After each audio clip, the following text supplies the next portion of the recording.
Again, beloveds, good morning. I am the Reverend CJ Rodriguez. And I just want to say two things. One is I want to thank my friend and colleague, Pastor West, for this opportunity. And we thank God for Zoom. Yesterday, I was at the Southwest California Synod Assembly for the Evangelical Lutheran Church in America, where the first openly queer woman was elected to the office of bishop. And this morning, I am now in Michigan with all of you at St. John United Church of Christ. And so we thank God for community and for technology and for the ability to be in community, albeit virtually. And this all while I am in San Juan, Puerto Rico. The second thing is I think that the Spirit is moving because I didn't see the video, the family video that was just shown, and it truly embodies part of the message that I bring forth this morning for you.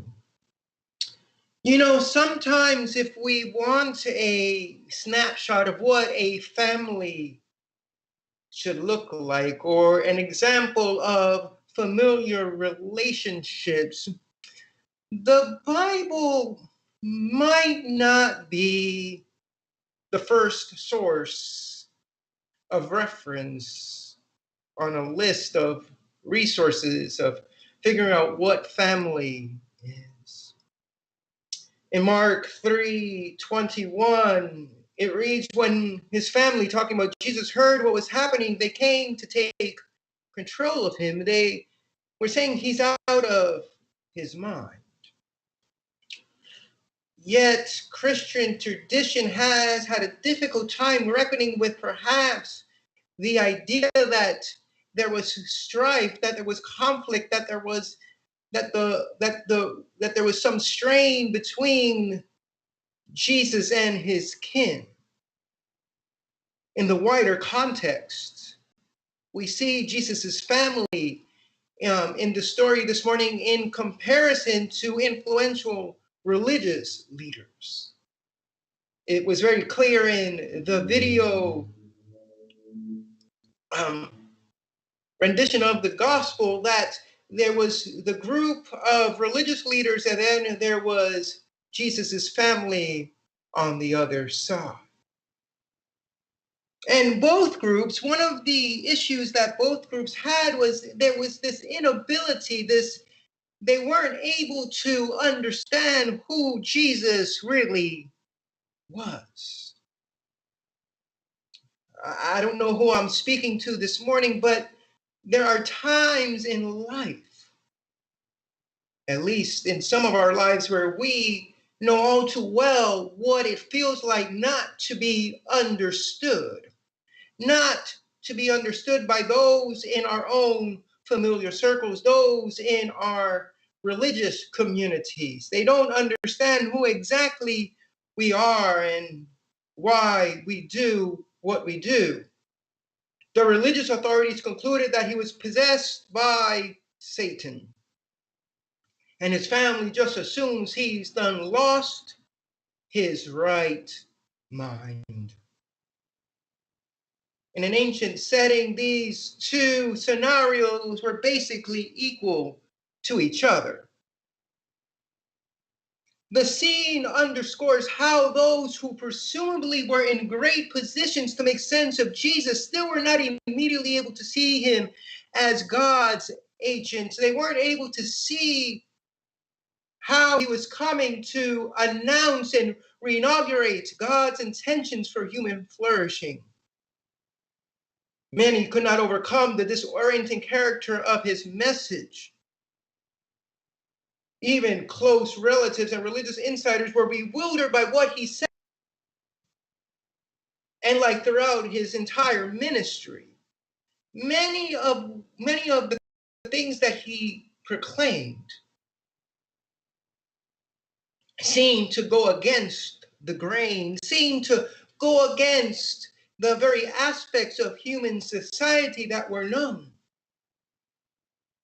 And so in that sense, they felt threatened by Jesus, and they just wanted Jesus to be quiet. Maybe Jesus' relatives were dismayed that the firstborn son wasn't supporting his family, but yet galvanizing around Galilee, going around Galilee as a self-appointed prophet.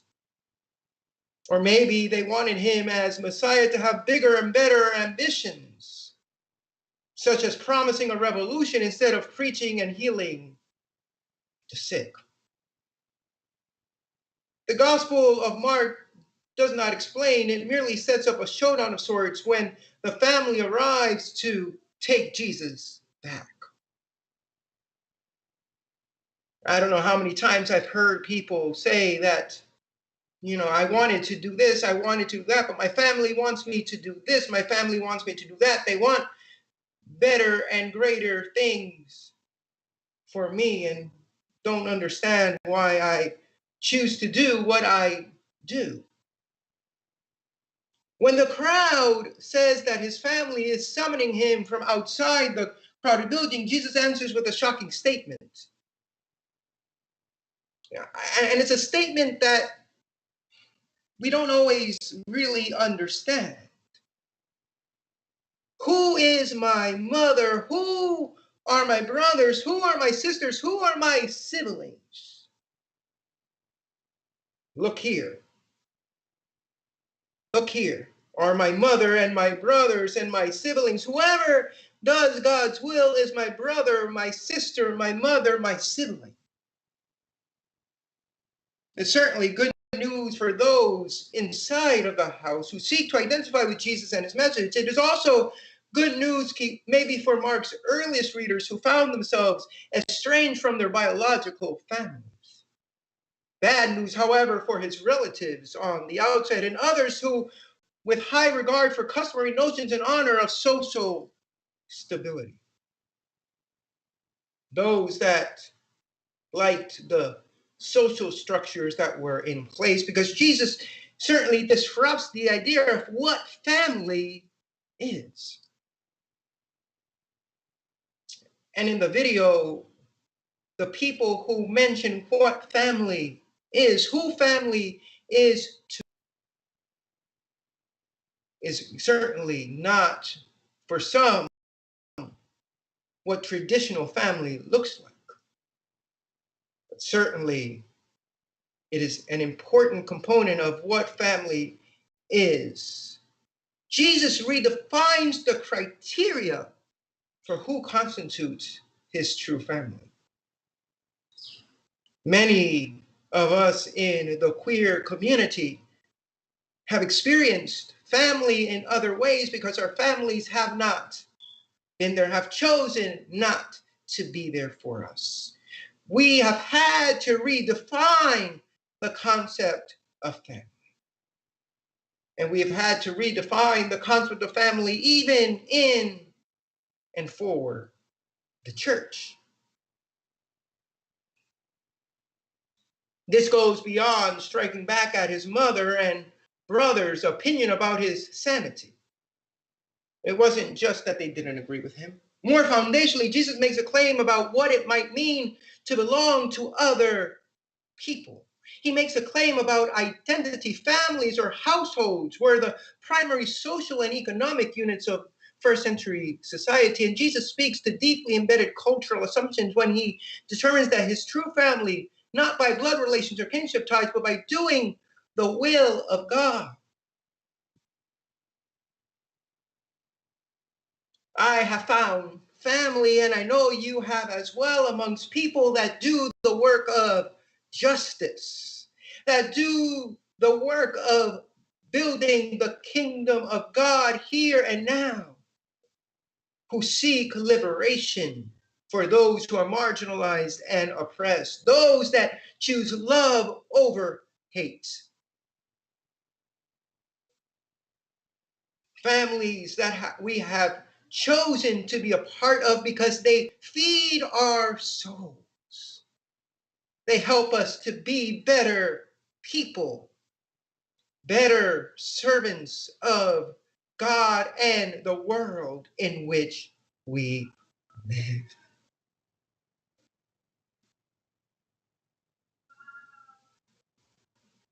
And when we look at this redefinition of family, now we say, well, no wonder some were bent on killing Jesus. Jesus disrupted the economic systems of his day, but he also disrupted other systems of his day. And in this case, he disrupts the society, the family structure that was in place.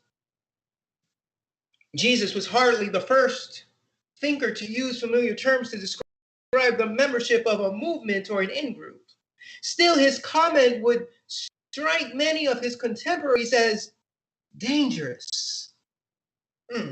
How many times have we been told that our redefinitions of what family is dangerous to our society? I don't know how many times I have been told that by people, especially in some more of the conservative religious groups, that our redefinition of what family is somehow dangerous to society. Sometimes I ask, how can love be dangerous to society? But that's a sermon for another day. What's a family supposed to consist of now? Who is family? For Jesus' family, at least one type of family is a community of people joined as an expression of their commitment to discover and make manifest God's will. To do God's will. To love and care for and accompany and stand in solidarity with those who aren't always part of our immediate or our blood family. In fact, I want to suggest that if we started to see the world and all of the people in it as our siblings, as our family, as those who are part of our circle, the world might be a better place. During this month of Pride, one thing that we cannot overlook is the reality, especially for us queer folks, when we talk about family. And I mentioned this a little bit before, I got ahead of myself, but family is a difficult subject for many of us. And even many expressions of the church still wrestle today with the idea of that folks like me and other folks whose family composition might not look what the traditional church-going family looks like. Not to mention that many of us have created our own chosen families, not because we necessarily wanted to, not because we set out one day and said, I don't like the family that I have, and so I'm going to go out and find another family. No, it's really about necessity. It's out of the need to be in relationship, and sometimes our families are not there to be in relationship with us. These chosen families, when our blood families have decided to turn the other way.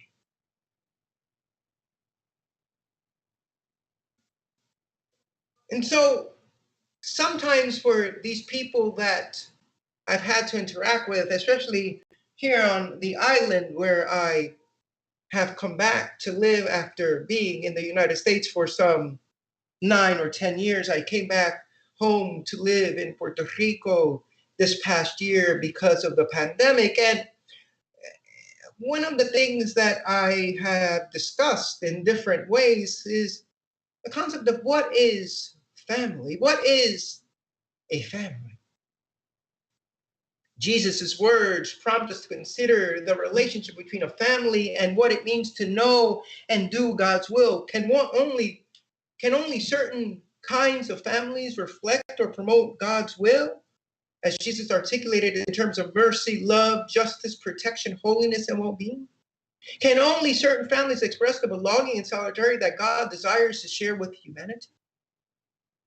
Obviously, Christians, and I would say most religious people, haven't found consensus on these topics, as discussions of sexuality and marriage have polarized many communities. Here in Puerto Rico, we're still talking about whether or not we should have conversion therapy. I don't quite understand what the discussion is, but for some reason, people are still discussing whether or not conversion therapy should be a thing. Yet, the discussions impelled by the cultural urgency surrounding the issues have also brought many into deeper understandings of what kind of living might be consistent with Jesus' life and message. Jesus did not abolish the idea of family. Certainly, Jesus said family is important. He didn't dismantle or disrupt the concept of household. He changes it, he switches it around. He goes as far as to suggest he overthrew his cultural values and his family, society, and religion. He said, this is not working. This is not what doing the will of God looks like. He wasn't scared to throw out cultural norms, religious norms, to redefine things in light of what we now know as the gospel message. But he does consistently unsettle and sometimes redirect those values. And I say that Jesus does everything that he does, everything that he stands for is he stands in the value that is above all values, which is love. When Jesus teaches, heals, and makes pronouncements, everything gets put up for renegotiation. Values aren't necessarily flawed simply by virtue of those being old or established, but God's presence in the world, manifested through Jesus's words and action, repeatedly upends conventional assumptions of what is real or what is normal. It upends them not to change them for change's sake, but so we might reconsider just how they can be authentic manifestations of who God is and how God can be known. For God wills to be known by us in the particularity of our real lives and our real relationships. So on this Sunday morning, the second Sunday of Pentecost, as we talk about what family is, who family is, it is a joy and an honor and a privilege to be part of a worshiping community that understands that family moves beyond blood-related kin. To those who we choose to be in relationship with, those who feed our souls, those that give us that spark of life to move forward. And so no matter who we are or what type of families we have, right, that composition of our family, know that it is blessed, that our relationships, that our family, that our bonds are blessed by God when they are rooted in love and when they promote justice and mercy and the building of the kingdom of God here and now. And so we thank God for family, for those who we are related to by blood, but also those who have become our family by virtue of this redefinition of family based on love and doing the will of God. So let us sing our song of response now. Build us